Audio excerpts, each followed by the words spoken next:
Welcome once again to 26 North Halsted. I'm your host, George Blaise. Well, Halloween is right around the corner. A lot of people are really getting in the zone by watching their favorite classic horror films, their new suspense thrillers that are in the movie theaters and streaming right now. But this whole idea of the genre of horror films, what if we looked at it from a perspective of society, race, and culture? Well, that's what a great exploration is going on right now at the university level. Joining me today is Dr. Stanford Carpenter. He is one of the curators of this wonderful class and lesson called Exploring the EthnoGothic, Horror, Race, Social Identity, and Culture. Dr. Carpenter, it's good to have you here today. And let's just start out by talking about this term, EthnoGothic. What is it? Where did it come from? What does it mean? Well, the term actually started as a series of conversations between myself and John Jennings, a professor over at UC Riverside. And what we were trying to do is talk about race and horror and talk about it in terms, in terms of a lot of the gothic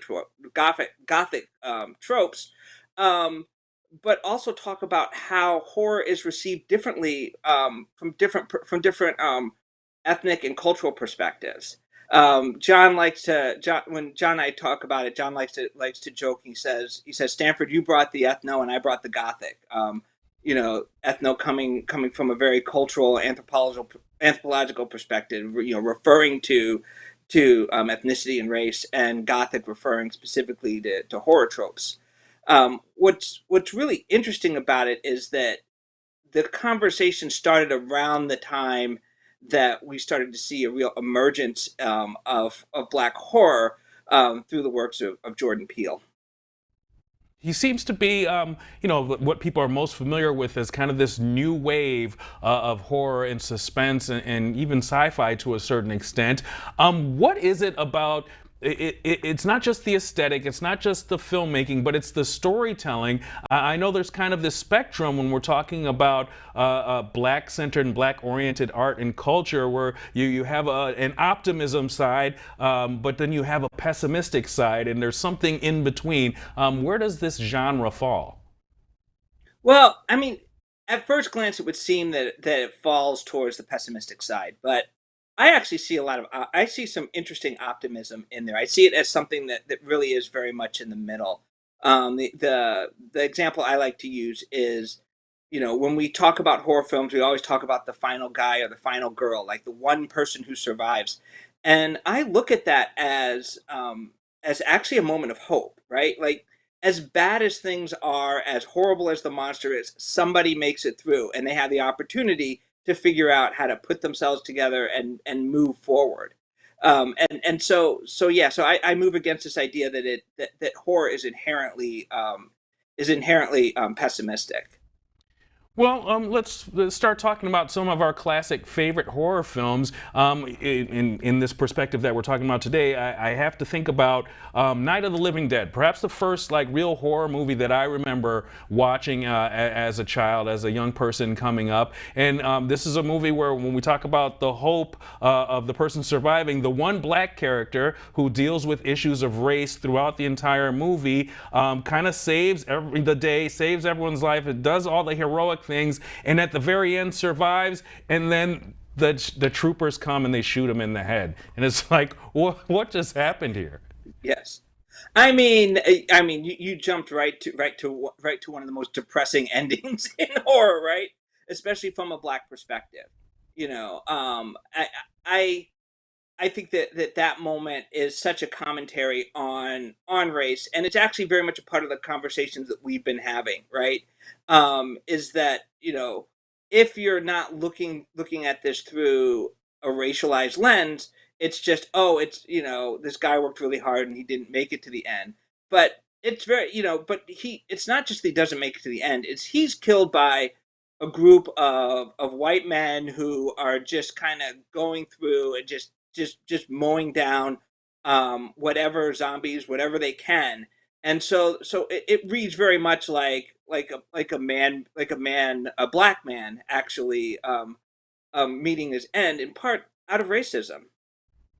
It's interesting because you mentioned the fact that the optimism that people are drawn to in horror movies is that you have the one character, the one woman or the one man who's makes it beyond all odds and makes it in the end, and that's what you're rooting for. And yet, when you look across modern cinema, it seems like the black person is always the first person to die. I mean, it's a kind of a joke, a running joke. But I think about like Jurassic Park, where first person gets eaten by dinosaurs. Of course, the black guy working the cage. And it's like, oh, here we go. But this kind of speaks to a deeper understanding of what you're trying to teach here in this course. Here is that we want to get beyond kind of the given narratives and Hollywood tropes with new ideas and new thoughts from new perspectives. Well, exactly, and we also use these terms that were brought up by Robin Means Coleman, where she talks about the difference between black horror and blacks in horror, right? Whereas black horror is are horror movies that center blackness. They center a black person's perspective, right? Whereas blacks in horror, they are horrors that tend to center the narratives of non-black protagonists. Um, Now they also have a lot of black characters in them, and there's some movies that easily fall into one category or the other, and some that fall somewhat in the middle. But it's actually a good way to kind of think through some of these different horror films. Um, Especially when you look recently, where we've had this huge resurgence in black horror, and you start to see what happens when you really start to see what happens when you have black people both in front of the camera and behind the camera, and they're centering their stories. That a story that previously would have seemed just sort of a very kind of generic, by the books, by the numbers horror story within one of the different subgenres, takes on a very different meaning once you start having a black perspective built into it. Well, Dr. Carpenter, let's take a short break. When we come back, I want to break down some of the films that you're actually showing and talking about and reviewing in your educational series. Stay tuned. More in just a moment.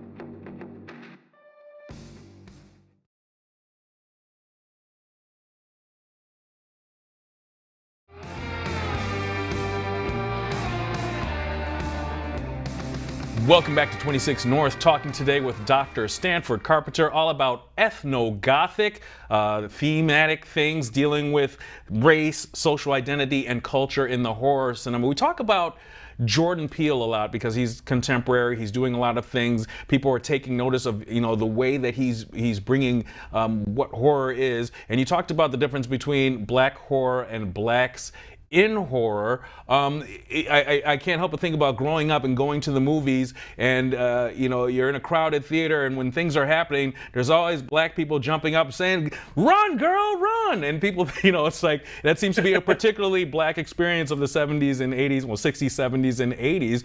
But it speaks to a deeper thing, that the things that perhaps culturally one people can identify with, another people who've come up a different cultural way don't see. They don't see that as funny. They don't see something as particularly scary. It depends on where you're coming from. Exactly. I mean, two examples that I bring up that that show this. One is when the police show up, right? If you have a group of people in a movie theater, the police show up in the middle of the story, and depending on what group you're in, you see the police is coming to help, and if you're in another group, you see the police as someone who's coming to do more harm, right? And that changes how you read the story.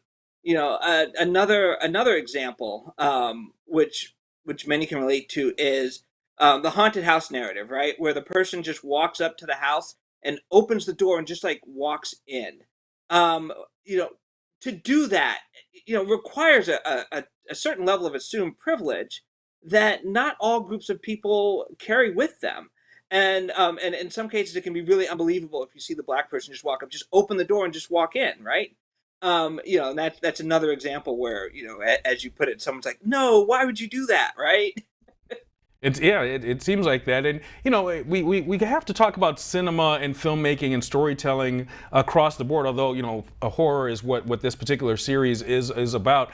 We think about directors like Spike Lee. Spike Lee, groundbreaking in the things he's done in the sport that he's been able to get over the years and make a series of great films that have been universally accepted, no matter what color or race you are, because there's so many themes, but has been criticized for the fact that his style is he's pouring everything into every film. Every racial identity issue, every trope, every drama, everything. And his films become so dense and so heavy sometimes that many people are turned off. It's like, well, you know, what is this movie about?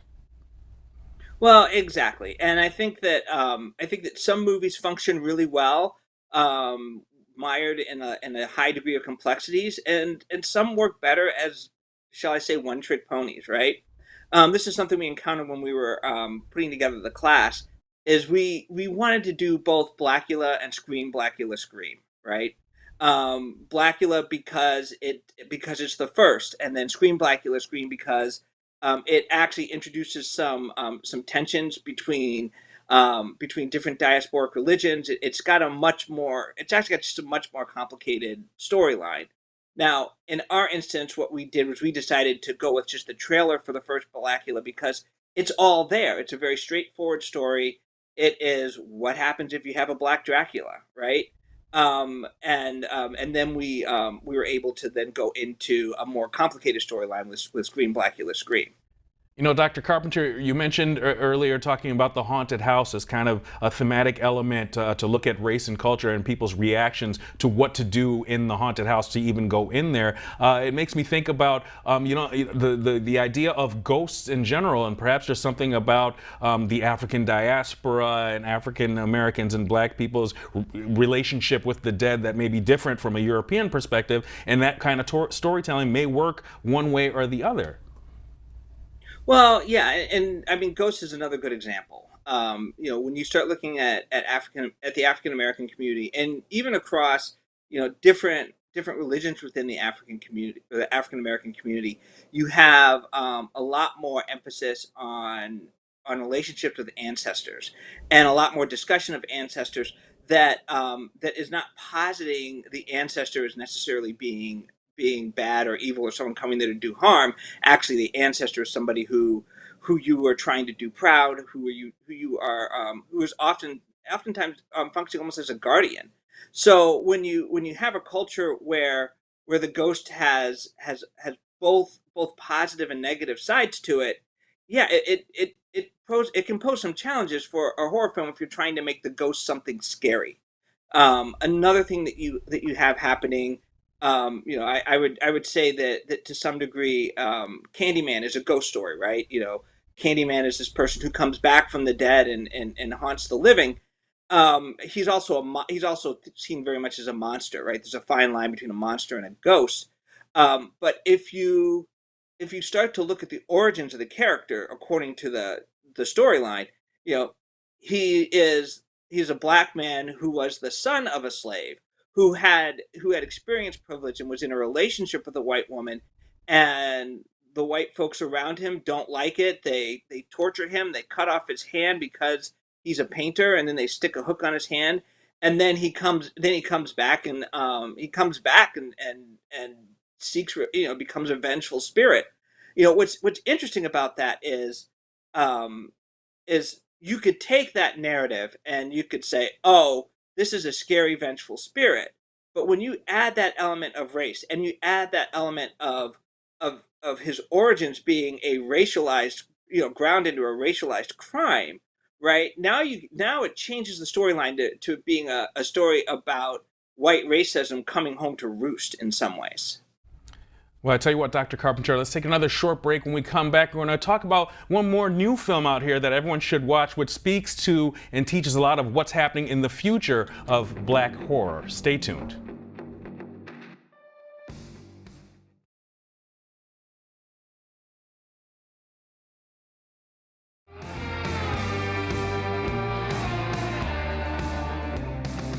Welcome back. 26 North, talking with Dr. Stanford Carpenter, all about exploring the ethno-Gothic.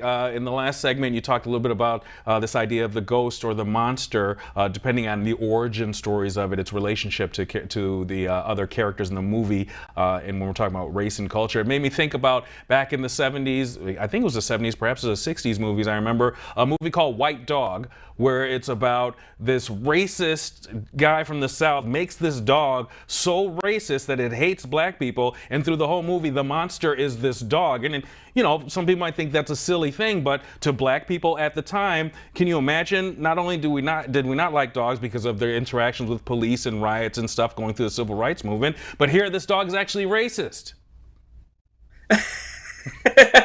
I mean, that's that moment where, like, you know, they say life imitates art. Well, that's what makes horror work, right?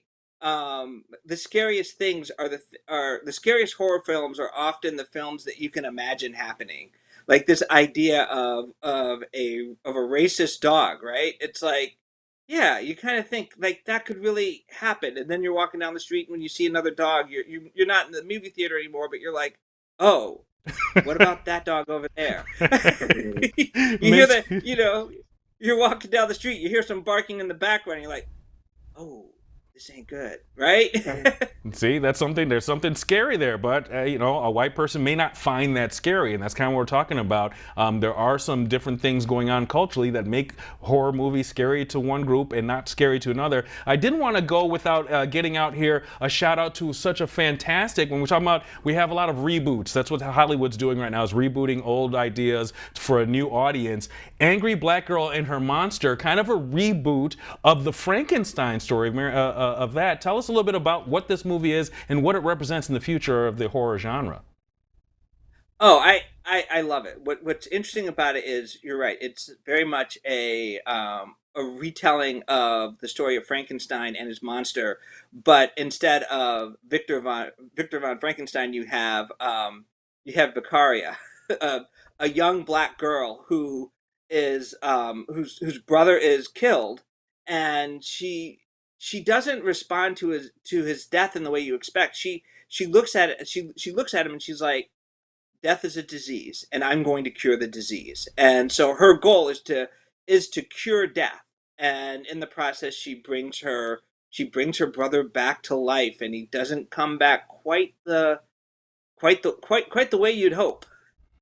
A fascinating storytelling thing and a fascinating movie. Everyone should check it out. Really great performances there. I've noticed in the films that you chose for this particular educational series, Scream, Blackula, Scream, Ganja and Hess, Candyman, Bones, and Angry Black Girl and Her Monster, there are some reoccurring characters there. I guess that's shout outs to connect the past to the present. Pam Grier appears in a couple of those movies, and there's a couple of other actors. I forget the one gentleman's name. He came from Broadway and is in a couple of these films as well. It kind of draws back and forth between the history of black cinema.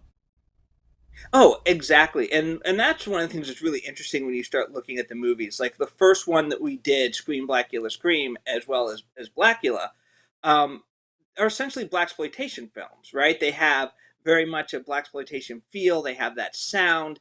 In some ways, that sound is a little discordant with a horror movie, but it still works. And Pam Grier is very much of that era. And then the next week we shift over to Ganja and Hess, which is more of an art house film. And that's something that is incredibly fascinating. It's like just the tonal difference and what it does, how we look at race, how we perceive it, right? But then we move to Candyman. Candyman is coming along just as we start to see the emergence of horror franchises. We've got Halloween, Friday the 13th. We've got Nightmare on Elm Street, and now we have Candyman, or then we have Candyman being created as a black horror franchise.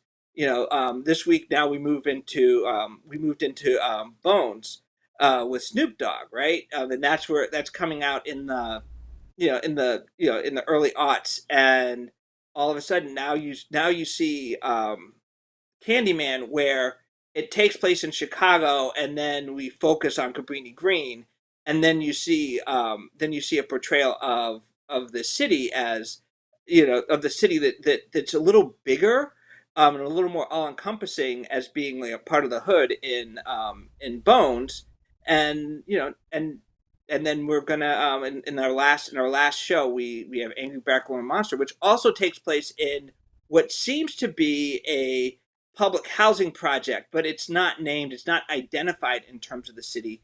But again, these moments where place is almost becoming a character within these stories.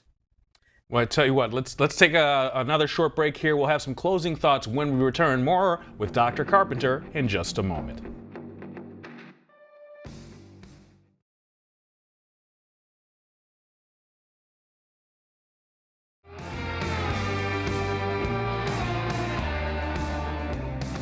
Welcome back. A great conversation today about the EthnoGothic, Black culture and society in horror films. Dr. Stanford Carpenter is with us. We have just about 30 seconds left here, but you brought up an interesting point in that last segment there about how the environment in which Black people live is also often the source of the horror itself.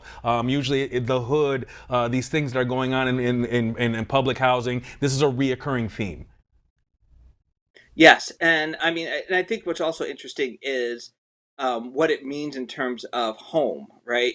In America, we think of home as very much a sacred space, and yet in horror, we oftentimes portray the homes of Black people as these hellscapes, and I often have some real ambivalence about that. Now, what I find interesting is that I don't want to give away too much. I don't want to give away too much. You're giving away the whole class. I want to let people know more about the class quickly. What is it? Where is it? And how can they catch up with what you're doing? Well, the class is being brought to you by the Illinois State University Honors Program. It's being co-taught by Professor Eric Wesselman, who's a professor of psychology. So he and I bring some very different experiences. And the class is taking place at the Normal Theater. And what's unique about the Normal Theater is that it is owned by the city of Normal. So in having the class take place there, we're actually able to make all of our class sessions open to the public. So it's been really delightful. We have people who are there who signed up for the class. We've also got people who've been there who are just coming from the community because they just have an interest in seeing what's going on. Well, Dr. Carpenter, it's been a great conversation. You've opened people's minds up, and we didn't even get into whether or not we're going to pull M. Night Shyamalan under this umbrella of EthnoGothic. But that's for another day. Dr. Carpenter, thank you so much, and thank you all for watching. We'll see you next week right here on 26 North Halsted.